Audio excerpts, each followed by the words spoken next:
Get ready. Fire!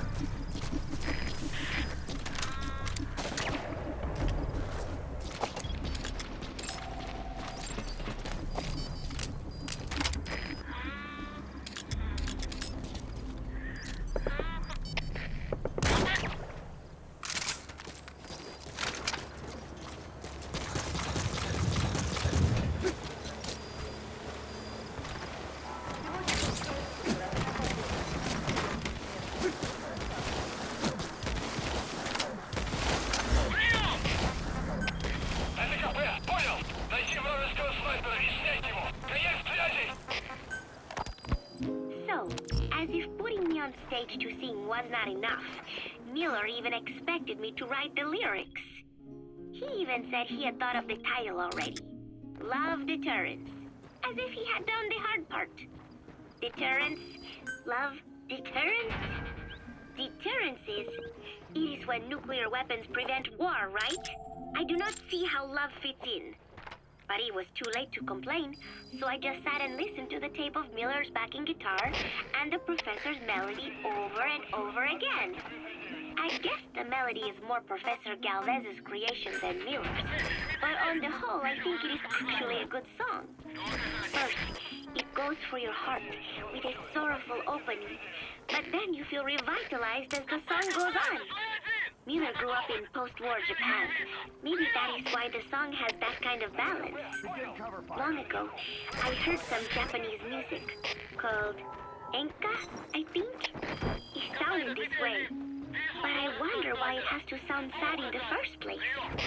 Miller called it Love Deterrence. Doesn't that mean he had a love song in mind? All I see is Miller and women. You gotta extract him. Fooled around with a lot of them at once. But maybe he has had his heart broken too. And what about me? I found myself thinking about Chico and Snake as well. I know Chico has a crush on me. So naturally he should come to mind. But why Snake? He saved me, and I feel indebted to him. But I thought that was all he meant to me. Why does my heart flutter when I think of him? It is embarrassing to be unable to control this emotion. There has to be a way to suppress it. He's coming too. Roger that. But maybe that is what love deterrence is? With that thought in mind, I went to my desk and began to write and write. Just 3 days left until Peace Day.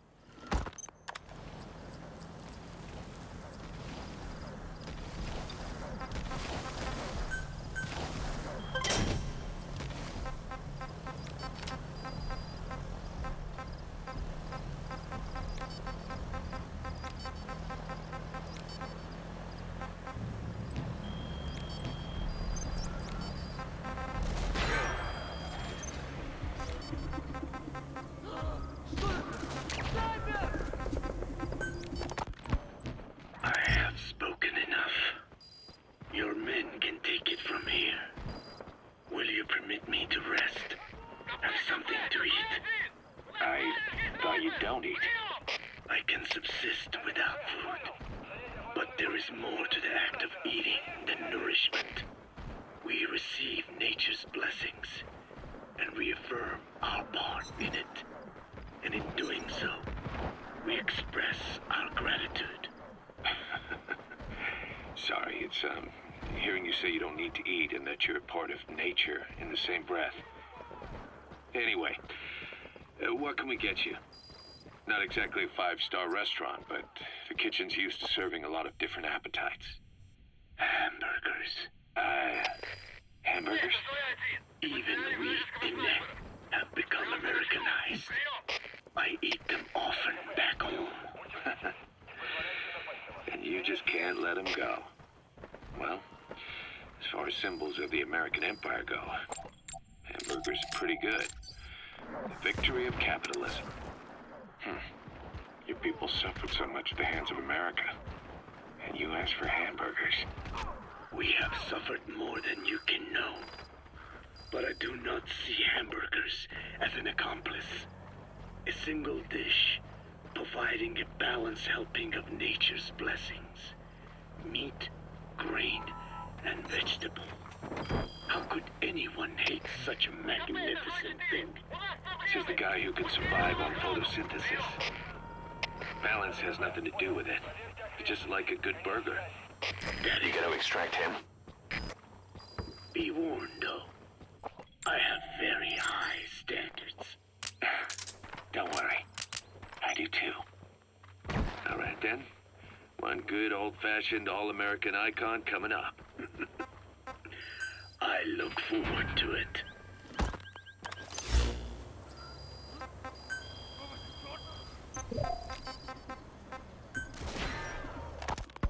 The one that covers. The parasite that lives on the surface of the Skull's bodies is what gives them their power. Similar to my children who live in my skin.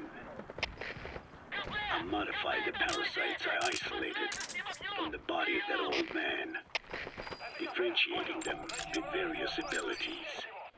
One that can blend perfectly into its surroundings by exposing the pigments in its cells at will.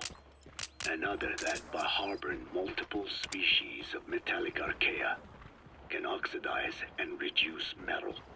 Isolating the one that covers and transplanting it into an artificial medium should provide the same abilities as the Skulls, but they can only subsist within a human body.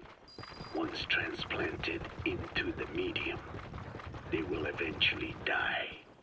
Another thing, the weakness of the one that covers is desiccation. Their surface moisture loss is greater than ours. To give off mist is to alleviate this by releasing the salts inside them as microparticles.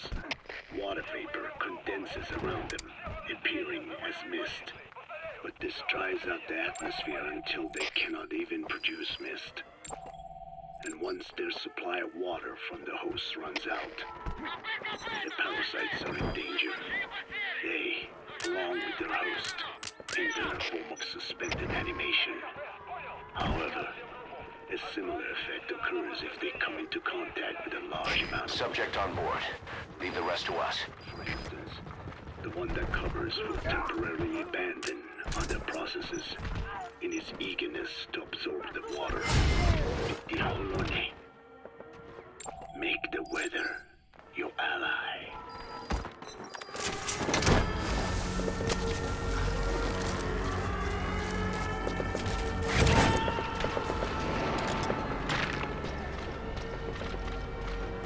He's coming too. Roger that.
Hewitt's dug up some interesting facts about our skull-faced friend. 9 years ago, he was exiled to South Africa, stripped of political power. The upshot's that he ceased being a serious threat, in Cypher's eyes anyway. They eased up on surveillance, giving him an opening to establish his own military unit, one that answered to his will alone. Those men likely had no idea their orders were coming from Skullface. They probably didn't even know the organization was a part of Cypher at all. Anyway, it was in South Africa where he found renewed interest in parasites. And when he discovered the vocal cord parasites, he began to make his plan. Wipe the English language out of existence. Free the world, not by taking men's lives, but by taking their tongues. In his eyes, the greatest symbiotic parasite the world's ever known isn't microbial. It's linguistic. Words are what keeps civilization, our world, alive. There was something Skullface said. America is made up of many peoples, but those peoples never mix. Quite so. One nation, home to hundreds of different ethnic groups, many of whom stick to their respective living areas. Little colonies, not interacting with other groups, going out of their way to avoid one another. Their land, organizations, relationships. Thus, the United States of America is no melting pot. It is more of a salad bowl. It is not made for one people, but for its minorities to function in society. A common ground is needed. Language. Boss, come in. Boss?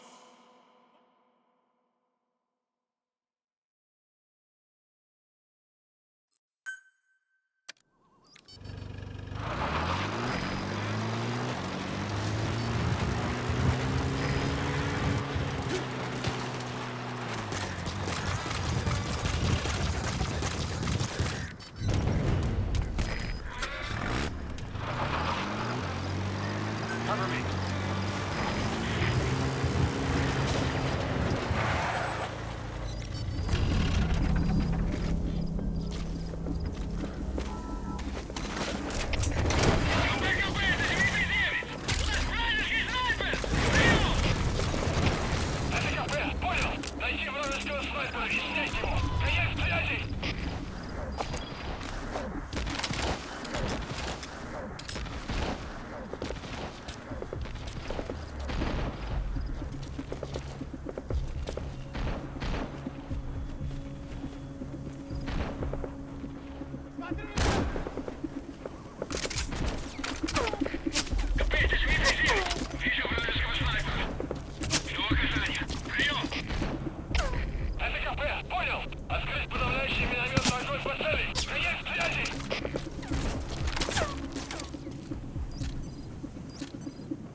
Subject on board.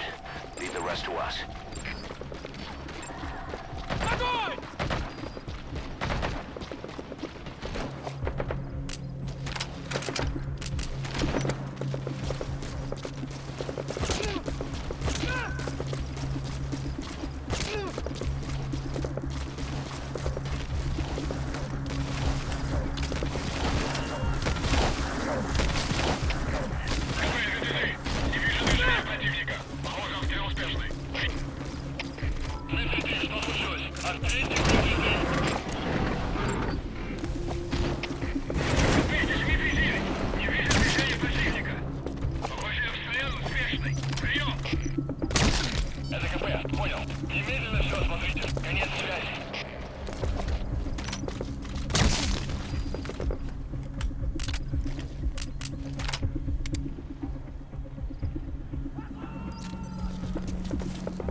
extract him.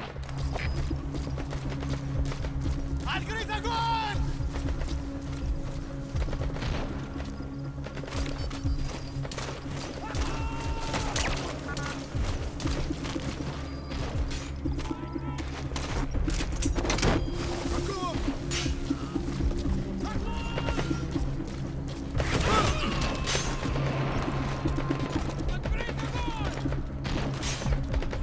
Subject on board. Leave the rest to us.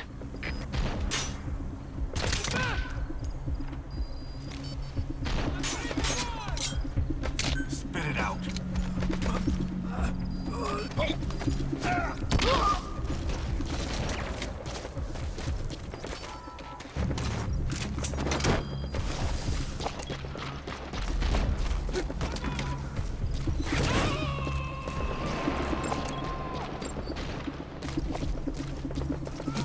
He's coming too.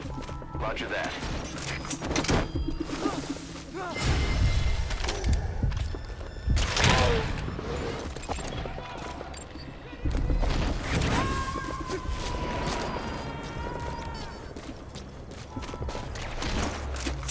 Subject on board. Leave the rest to us.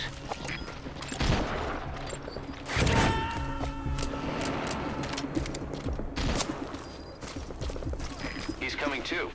Roger that.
Pod launch confirmed.